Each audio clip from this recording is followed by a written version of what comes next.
هنتكلم عن ليه بنتمسك.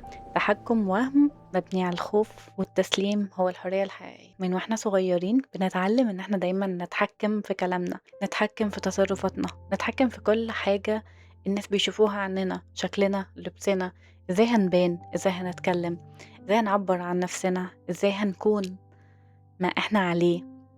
بس احيانا بتيجي عليك لحظات بتلاقي ان كل حاجة منك بتفلت، وتلاقي نفسك وصلت لمرحلة انك بقيت تعيس. لا انت عارف تسيطر على نفسك ولا انت عارف تسيطر على الآخرين، وبتبقى قاعد في حتة مش عارف تمشي قدام، ومش عارف ان المفروض تعمل ايه عشان تكمل. الحلقة دي عن سؤال فضل في بالي كتير، والسؤال ده بيقول احنا ليه بنخاف نسلم؟ وايه الفرق بين التسليم والاستسلام؟ وازاي حاجة زي خلي الأمور تمشي ممكن تكون أقوى قرار بتاخده في حياتك؟ ازاي انه التسليم والوجود، انك تكون حاضر في اللحظة اللي انت فيها، هيأثر على حياتك وعلى وجودك وعلى الكواليتي بتاعت الحياة كلها. زي ما انا قلت لكم قبل كده ان انت الخالق للحياة اللي انت عايشها. ليه احنا كبشر بنحس ان احنا لو معرفناش نسيطر على حياتنا فده معناه ان احنا فاشلين؟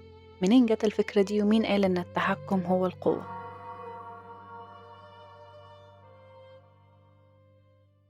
هو السؤال الأساسي أو الأولاني اللي نحب نطرحه هو أنت ليه تعيس؟ إيه اللي يخليك تعيس مش سعيد في حياتك؟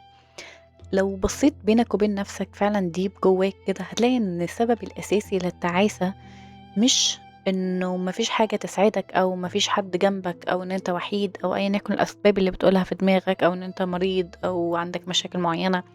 هي إن كل المشاكل دي وكل الأسباب دي مش هي السبب الأساسي للتعاسة، وإنه السبب الأساسي للتعاسة هو محاولة السيطرة، إنك عايز كل حاجة تمشي في الحياة زي ما أنت عايزها. أنت مش عايز الحياة هي اللي تتحكم فيك، أنت عايز أنت اللي تتحكم في الحياة. والمشكلة إن أنت لو اتحكمت في الحياة فأنت فقدت أصلا الرحلة. يعني لو أنا يعني بتحكم في الفيلم من أوله لآخره، فين الفيلم؟ أنا مش هستمتع بيه، أنا مش هتبسط بالرحلة بتاعتي لو أنا المتحكم فيها. كل ما الإنسان بجد زاد التحكم بتاعه في كل حاجة حواليه، كل ما زاد مستوى التعاسة، وكل ما قل الرغبة في التحكم كل ما هتحس ان انت بقيت احسن، وان حياتك ماشية في الحتة اللي انت عايزها. لكن في واقع الامر احنا اغلب مشاكلنا او اغلب الشعور بالتعاسة اساسه جاي من ان انت بتحاول طول الوقت انك تسيطر على كل حاجة، بتحاول تسيطر على اللي حواليك، بتحاول تسيطر على اهلك، بتحاول تسيطر على الشغل بتاعك، عايز تسيطر حتى على الترافيك، على المواصلات. لو انت بتسوق هتلاقي نفسك بتحاول تسيطر على العربيات اللي ماشية حواليك، كل واحد يمشي في النظام بتاعه، عايز الكون كله يمشي تحت سيطرتك. يعني على سبيل المثال مثلا مدير الشركة اللي بيحاول يتحكم في كل الموظفين اللي عنده، ده أكتر شخص تعيس في وسط المجموعة، لأنه هو عايز يتحكم في كل حاجة لأنه خايف، فالخوف اللي جواه بيطلع على شكل تحكم، وكل ما زاد الخوف كل ما زادت الرغبة في التحكم، وكل ما زادت التعاسة. فمثال المدير في الشغل ده مهم جدا، لأنه بيورينا ازاي انه الشخص ده فعلا متألم، وان انت لو مش متألم مش هتخاف من الناس، عشان كده مش هتبقى عايز تسيطر عليهم. انت اصلا لو سبت كل حاجة تمشي زي ما هي هتمشي. بس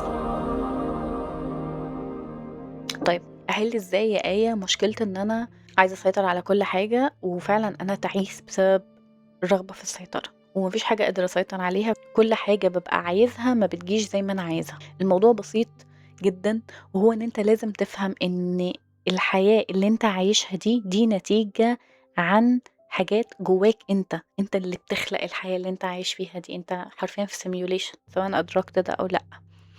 انت في لعبة خلاص، واللعبة دي انت اللي بتتحكم فيها، ولكن مش انت الوعي ده او الايجو او الشخص اللي بيكلمني ده هو اللي بيتحكم فيها، اللي هو عايز يتحكم في كل حاجة. لا، هو المتحكم في اللعبة دي هو حاجة اسمها الهاير سيلف، او ذاتك العليا، او عقلك اللاواعي، او الوعي العام. ليها مليون اسم، بس هو الاساس ان في حد اعلى منك هو اللي بيتحكم في حياتك، بس هو مش منفصل عنك ومش بعيد عنك ومش موجود في حتة تانية. انت محتاج مش ان انت تتحكم، انت محتاج ان انت تسلم. ومش تسلم معناها انك تستسلم، تسلم معناها ان انت ترخي ايدك وتستمتع بالرحلة. اعتبر ان الحياة عبارة عن باص، انت راكب الباص ده ما تعرفش الباص ده هيقف في انهي محطة ولا في انهي بلد ولا في اي مكان، بس انت مطلوب منك تستمتع بالرحلة كلها. والفكرة مش في كده بس، الفكرة إن أنت خالق أصلًا الباص ده وأنت اللي خلقت المحطات اللي بتُقف فيها، وكل التجارب اللي أنت بتُقع فيها في حياتك، كل التجارب اللي بتعدّي عليك في حياتك حرفيًا أنت عملتها لسبب، يا إما إن هي past trauma أو ألم نفسي أنت بتحاكيه، يعني على سبيل المثال مثلًا لو أنت عندك مشكلة معيّنة أو ألم معيّن حصل في طفولتك، فهتلاقي نفسك بتكرر الألم ده طول الوقت. لو عندك تجربة سيئة مرّيت بيها، هتلاقي نَفْسك بتمُر بكل التجارب اللي شبهها تاني. لو أنت مثلًا كان عندك أب متسلّط، هتلاقي مديرك في الشغل متسلّط. هل ده معناه إن كل الناس اللي أبّهاتها متسلّطة هيبقى عندهم مثلًا مديرين متسلّطين؟ بنسبة 99% آه، ولو ما جالكش مثلًا شخص في الشغل، فهيبقى مثلًا الpartner بتاعك اللي هو الشخص اللي أنت اخترته يكون شريك حياتك، لازم هيكون شخص بيمثّل الشخصية المؤذية اللي أذتك وأنت صغير.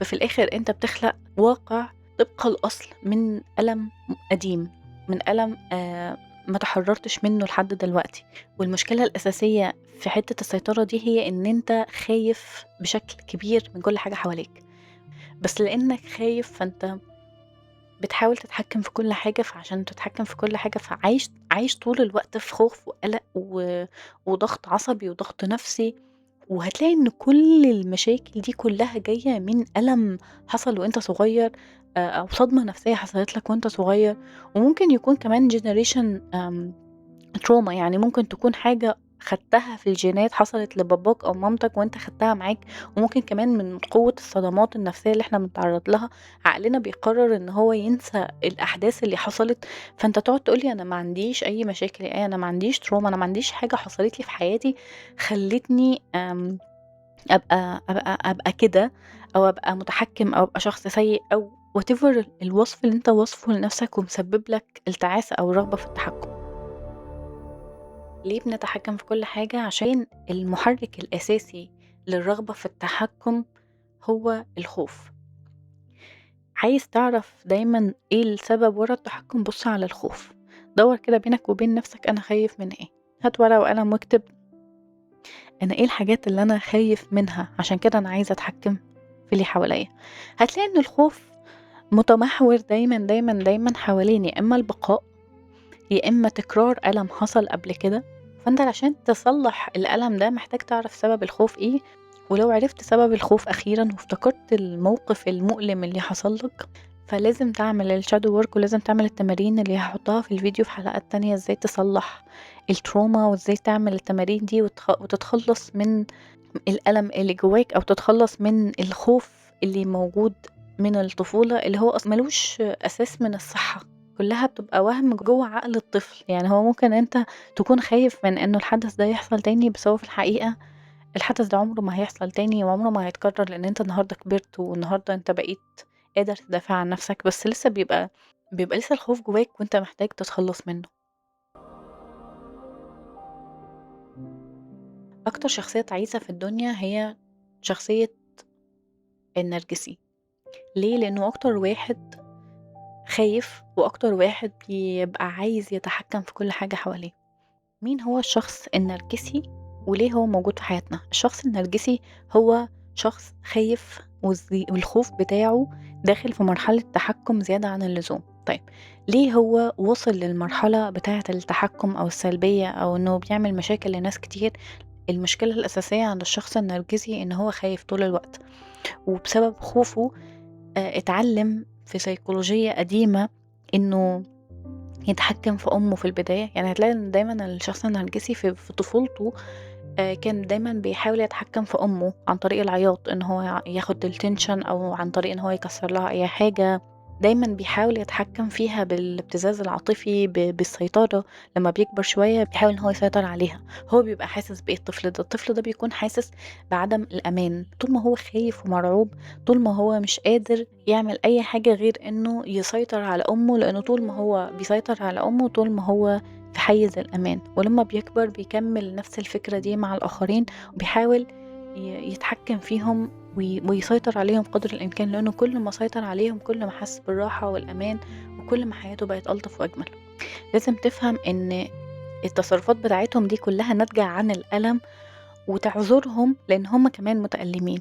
اعتبروا إنه البني آدمين عبارة عن آآ ماشيين بحاجتين اللي هو الجسد والروح أو النفس. النفس دي هي بشكل ما هي الإيجو أو الشخصية اللي أنت بتبنيها لنفسك، والشخصية دي بتكون متألمة جدًا وليها جروح زي الجروح الجسدية بالضبط، بس مشكلتها إن هي ما بتتشافش.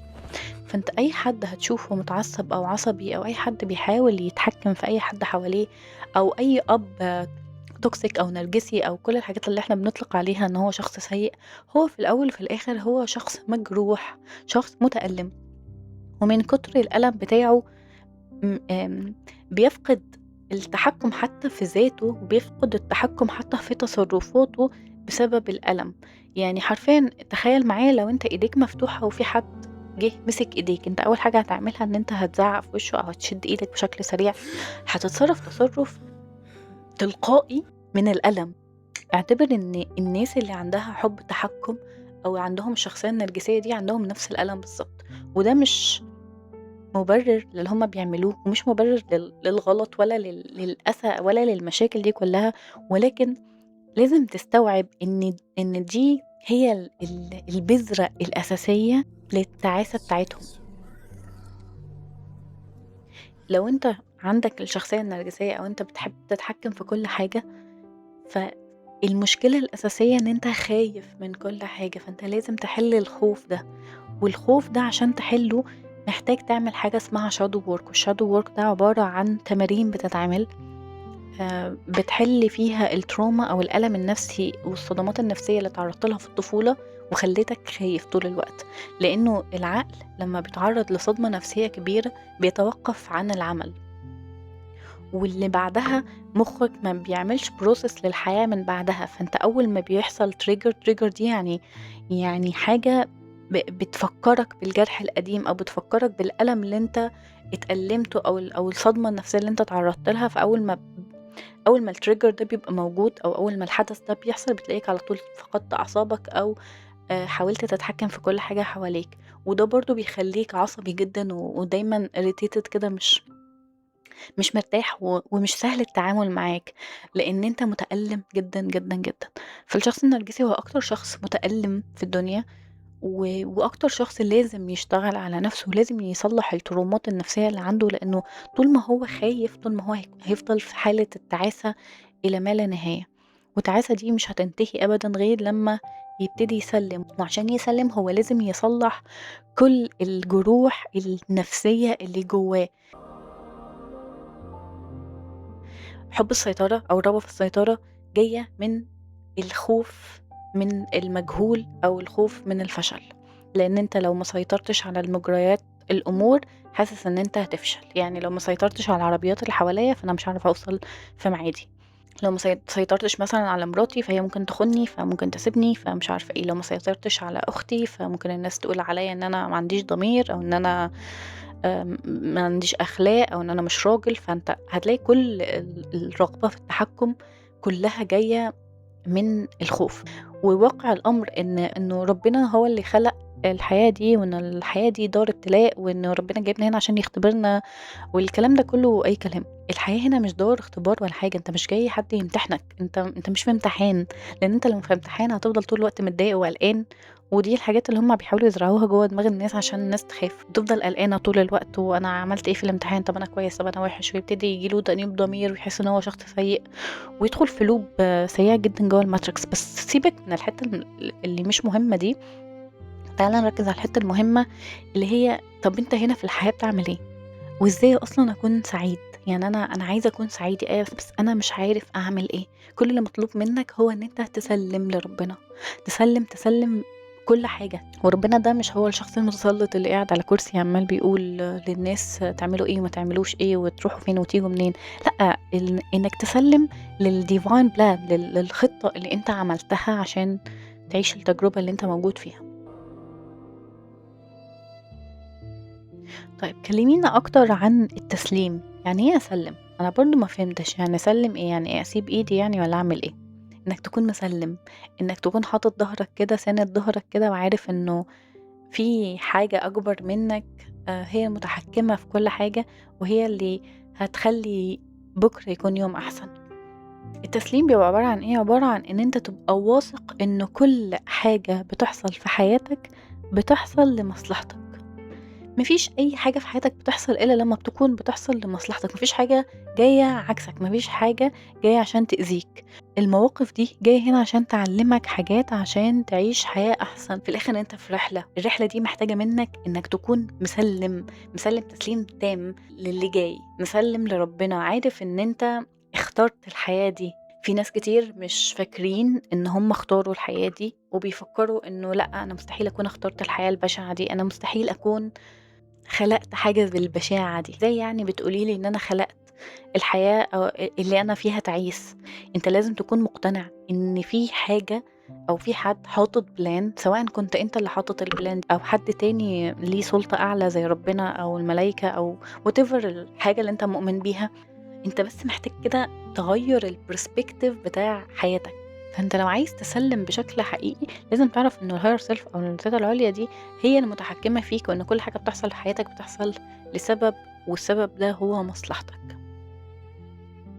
طيب أنا عرفت، أعمل إيه بقى؟ يعني أنا خلاص عرفت إن أنا ربنا خلقني وعامل لي كل حاجة لمصلحتي وكُلّه زي الفل، بس أنا برضه مش أنا برضه لسه خايف. أنا برضه مش عارف أسلّم. فكرة التسليم دي مش معناها إن أنا هاسلِّم إيديّا ورجليّا وهاقعد في البيت ما باعملش حاجة وهاقعد ما اعملش أي حاجة في حياتي وكل حاجة هتيجي لحد عندي. هو فعلًا كل حاجة هتيجي لحد عندك، بس مش بالطريقة اللي أنت بتتحكّم فيها بمجريات الأمور، بالطريقة اللي بتيجي فيها الموضوع بشكل عفوي. الحياة كل ما كانت عفوية كل ما كانت أحسن. فالتسليم معناه برضه إن أنت تبقى عفوي، أنت مش عايز أي حاجة، بس في نفس الوقت هي الحياة هتجيب لك كل حاجة أنت عايزها، فأنت قاعد مسلِّم مرتاح، عارف إن هو كده جاي، عارف إن أنت تستحقه. وطول ما أنت عارف إن أنت تستحق الحاجة دي، طول ما أنت جهازك العصبي متعوِّد على الحاجة دي بشكل عادي، بشكل سليم، هتلاقيها already متواجدة في حياتك بمنتهى البساطة والسهولة. هتلاقي إن ما فيش struggle ولا تعب عشان توصل لأي حاجة. فالحياة اتخلقت عشان تكون سهلة وجميلة وعشان تستمتع بيها، بس إحنا بنحاول دايمًا إن إحنا نتحكم في كل حاجة، إن إحنا خايفين. بنبقى عايزين كل حاجة تمشي زي ما إحنا خططنا. مش عايز أي حاجة تمشي من غير الplan اللي أنا حطيته، لإنه الplan اللي أنا حطيته هو أحسن plan في الدنيا، ولإن أنا ما حصلتش، وكل ده طبعًا ego. هو في واقع الأمر أنت في رحلة، ولعلمك الرحلة أنت هتستمتع بيها أكتر طول ما هي ما فيهاش predictable، ما فيهاش توقعات. كمان من الحاجات اللي بتخلّي الشخص تعيس هي التوقعات، إن أنت دايمًا بتكون متوقع كل حاجة حواليك، وعايز كل حاجة تحصل زي التوقعات دي بالضبط. أنا متوقعة إن اللي بيحبني هيجيب لي هدية في عيد ميلادي، أنا متوقعة إن مديري هيشوف المجهود اللي أنا باعمله في الشغل. فلو حصل أي حاجة عكس التوقع ده كل حاجة بتتهد. فكرة إن أنت دايمًا تبُص على نُص الكوباية المليان، دي من الحاجات التانية اللي بتخلّيك برضه سعيد طول الوقت، هي إن أنت لازم تبُص على نُص الكوباية المليان طول الوقت. ونُص الكوباية المليان مش معناه بس إن أنت تكون سعيد بالحاجات اللي معاك، ده أنت معناه كمان إن أنت تشوف الحاجات الوحشة كدروس وبالتالي تستمتع بيها. يعني إيه أستمتع بحاجة وحشة بتحصل في حياتي؟ هاقول لك لإنه الحاجات الوحشة دي جاية تعلّمك حاجة، ومن غيرها أنت مش هتتعلّم الحاجة دي. فما حدش في الدنيا يقدر يقول للمدرس اللي جاي يعلّمه أنت حاجة وحشة، أنا مش عايزك في حياتي. بالعكس إحنا بنستقبل المدرس بكل حُب وسلام ونقول له تعالَ علّمنا، تعالَ ورّينا الحياة فيها إيه. يعني إيه أبُص على نُص الكوباية المليان وأنا حياتي بشعة، أنا حياتي وحشة، أنا ما فيش حاجة في حياتي بتمشي صح. يعني إيه أبُص على ما فيش نُص كوباية أصلًا عشان أبُص عليه. لو أنت ما عندكش نُص الكوباية تعالَ أقول لك المشكلة فين. المشكلة إن أنت مش شايف أصلًا إن في كوباية، ولكن في الحقيقة هو في كوباية وفي نُص، وفي نُص حلو وفي نُص وِحِش. والحياة على فكرة لازم تكون فيها balance، لإن الحياة كده positive وnegative. يعني حتى لو شُفت الطاقة هتلاقي إنه دايمًا هتلاقي في شُحنة موجبة وشُحنة سالبة. فكل حاجة في الحياة عبارة عن أبيض وأسود، يمين وشمال. فلازم حياتك يكون عبارة عن كوباية نُصّها حلو ونُصّها وِحِش. ما فيش حد بيعيش حياة كلّها كل الكوباية حلو، لإنه لو كل الكوباية حلو هو كده ما بيتعلّمش، فإحنا هنا عندنا مشكلة. ولو كل الكوباية وِحِش يبقى أنت هنا عندك مشكلة برضه، إن أنت مش شايف لا الدروس ولا شايف الحاجات الحلوة اللي أنت أو الحاجات اللي أنت قادر تستمتع بيها. فلازم تفهم إنه في كوباية وفي نُصّها حلو وفي نُصّها وِحِش، بس أنا ممكن أكون سعيدة إن أنا معايا نُص كوباية، وأكون في قمة سعادتي إن أنا معايا نُص كوباية، من غير ما أقعد أبُص على النُص اللي ناقص وأقعد أقول أوه! أنا عايز نُص الكوباية يبقى مليان، أنا ليه كوبايتي فيها نُص مَيّة بس، أنا ليه الكوباية بتاعتي مليانة بس نُص، أنا ليه حياتي وِحشة كده؟ بدل ما تفضل تسأل الأسئلة دي كلّها، اسأل نَفْسك هي التجارب دي جاية تعلّمني إيه؟ لإنه ما فيش تجربة بتمُر في حياتك إلا وهي جاية تقول لك على حاجة، فهي جاية تقول لك إيه؟ إيه الحاجة اللي أنت حاسس إنه أنت لازم تتعلّمها والحياة حاطّة لك التجربة دي عشان تتعلّمها؟ ممكن يكون على فكرة أنت محتاج مثلًا تتعلّم تحب نَفْسك، فييجي لك شخص أناني جدًا، جدًا، جدًا، جدًا ترتبط بيه. ليه هو أناني؟ لإن هو بيحب نَفْسه جدًا، جدًا، جدًا، فأنت بتختار شخص يعلّمك إزاي يحب نَفْسه بس هو extreme أوي.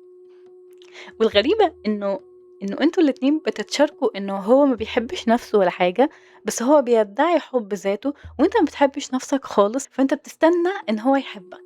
كل حاجة جاية تقول لك درس، كل شخص في حياتك جاي يعلّمك حاجة أو جاي يشاركك الرحلة، يعني يا إمّا جاي يبسطك وتتبسطوا سوا، يا إمّا جاي عشان يعلّمك حاجة، فلو جاي يعلّمك حاجة هتقول له أهلًا وسهلًا، ولو جاي يشاركك هتقول له برضه أهلًا وسهلًا ويالّا بينا نتبسط. دايمًا، دايمًا، دايمًا الألم عبارة عن جرس تنبيه حقيقي، أول ما تتألم اعرف على طول إن في مشكلة نفسية أو جسدية موجودة. إحنا حتى الألم الجسدي أصلًا موجود لإنه لو في حتة في جسمك متألمة فده معناه إن الحتة دي فيها مشكلة، عشان كده إحنا دايمًا لمّا بنتألم جسديًا بنروح للدكتور. الألم النفسي مشكلته إن هو مش متشاف، أنت مش قادر تشوف الألم النفسي بتاعك لكن هو موجود، وعشان كده كل التجارب اللي أنت بتدخلها مسببة لك ألم حاليًا نفسي، ده بيقول لك إن أنت عندك مشكلة محتاج تحلها. ما فيش ألم بييجي لله وللوطن، ما فيش ألم بيحصل كده، كل الوجع اللي أنت حاسّه جواك ده جاي يقول لك إنه خلّي بالك أنت عندك ألم هنا، عندك تروما، عندك صدمة نفسية هنا وأنت صغير حصلت، وبتخلق واقع ب بت بتدوس على نفسك تاني وتالت ورابع عشان تكرر الألم تاني، لإنه الألم عايز يتصلّح. فزي ما جسمك بيقعد يدّيك إنذارات ألم ويقعد يوجعك كل شوية لإن أنت ما صلّحتش الوجع، نَفْسك كمان بتعمل كده، بس نَفْسك بتعمل كده بطريقة مختلفة، وهي إن هي تخلق ناس أو تختار ناس أو تختار مواقف أو تخلق مواقف تtrigger الألم ده وتحسّس نَفْسها بالألم ده تاني، لإن الألم ده لازم يختفي عشان الإنسان يكون سعيد وحاسس بسلام. لإنه تخيّل معايا كده لو أنت متألم جسديًا وأنا قُلت لك يالّا حاول تحس بالسلام، هتقول لي سلام إيه؟ أنا متألم، أنا مش قادر أحس بأي حاجة، أنا موجوع، شيلي الوجع وبعدين تعالي نتكلم. فنفس الفكرة النفسية بالضبط، أنت أغلب الوقت بتكون متألم أصلًا نفسيًا والتعاسة دي مبنية على ألم كبير نفسي، ألم ما اتصلّحش، والألم ده عايش بيه، فبالتالي ما اقدرش أقول لك تعالَ كُن سعيد وأنت متألم، لأ أنت لازم تحل الألم ده بنفسك، وبعدين هتيجي السعادة لوحدها، بعدين هييجي التسليم لوحده، بعدين هتيجي كل حاجة. فدايمًا الbase اللي إحنا بنبني عليه أي حاجة هو إن أنت تصلّح الألم الداخلي أو الألم النفسي اللي أنت اتعرضت له في الطفولة، لأنه للأسف الطفولة هي أكتر وقت إحنا بنكون فيه ضعفاء، والحياة بتأثّر فينا أوي deep لإن إحنا لسه زي ما بيقولوا كده عضمنا طري، فكل ما كان عضمك طري كل ما كان الحاجة بتعلّم فيك جامد، فعشان كده الألم بتاع الطفولة ده للأسف ما بيروحش في حتة، وبتاخده معاك من الطفولة لحد لمّا بتكبر وبتكمّل بيه عمرك كلّه، وحرفيًا بتبقى عامل زي الشخص اللي مليان جروح وعايش في الحياة متألم جدًا، بس للأسف الألم ده مش باين، وما فيش حد قادر يشوفه، وهو نَفْسه أحيانًا ما بيبقاش واعي إن هو متألم من كتر ما هو اتعوّد على الألم. فخلّي بالك من موضوع الألم ده وحاول تصلّحه، وأنا في الفيديو الجاي هاحاول أتكلّم عن الزمن والshadow work ده إزاي بيتعمل أصلًا في الزمن وإيه فكرته وإزاي فعلًا ممكن نصلّحه، وهادّيكم كمان تمرين تعملوه عشان تتخلّصوا من كل الحاجات اللي واجعاكم دي. باتمنى لكم كل الحب اللي في الدنيا، وباتمنى كل الجروح تتشافى وتكونوا بخير دايمًا وسعداء في حياتكم. لو عجبكم المحتوى ده ما تنسوش تعملوا لايك وسبسكرايب، ولو عندك أي سؤال تحطه في الكومنت تحت أو عندك أي تعليق أحب أسمعه جدًا، وأشوفكم على خير في فيديو جديد. باي باي.